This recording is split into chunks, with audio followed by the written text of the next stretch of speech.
Bonjour à toutes et à tous, bienvenue dans cette nouvelle vidéo dont le but principal est de vous expliquer que notre association Bussy-SAPU ne fera pas fermer la sucrerie et qu'il faut regarder plus haut au niveau de l'Union Européenne pour comprendre ce qui risque probablement d'arriver dans un avenir plus ou moins proche.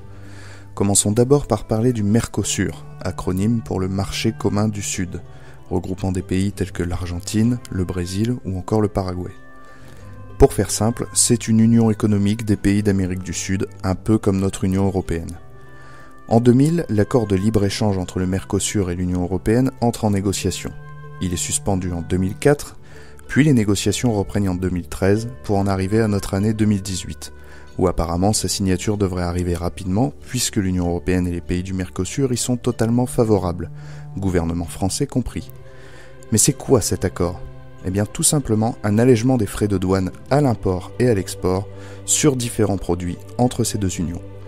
En gros, nous exporterons principalement voitures, produits chimiques et médicaments, et le Mercosur exportera principalement des produits agricoles, comme le sucre, la viande ou encore le soja. En théorie, cela paraît prometteur, tout le monde s'y retrouve. Sauf que pour les produits exportés par le Mercosur, il y a plusieurs de ces produits que nous produisons nous-mêmes, et sur un secteur en crise actuellement, l'agriculture. Les syndicats agricoles sont d'ailleurs vent debout contre cet accord, aussi bien dans le secteur bovin que betteravier. En effet, la concurrence à l'intérieur de l'Union est déjà rude, alors pourquoi l'ouvrir encore plus à l'international ? Et plus important encore, pourquoi Tereos, pourtant une entreprise française, n'a pas l'air de s'inquiéter de cela, au contraire des agriculteurs ? Eh bien pour nous la réponse est simple. Tereos ayant la main mise sur le sucre de canne au Brésil, il n'a rien à perdre, pour ne pas dire tout à gagner dans cette affaire.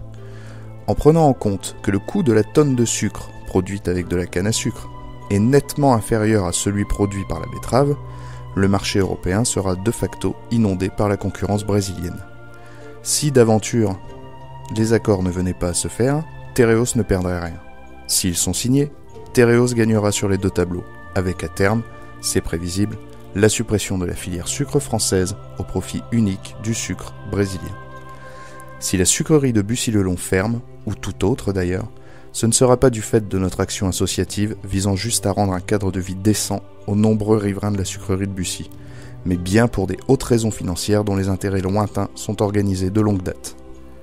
Merci d'avoir suivi cette vidéo, si vous l'avez aimée, n'hésitez pas à la partager, à nous suivre sur Facebook et à aller visiter notre site internet. Bonne journée à tous et à la prochaine.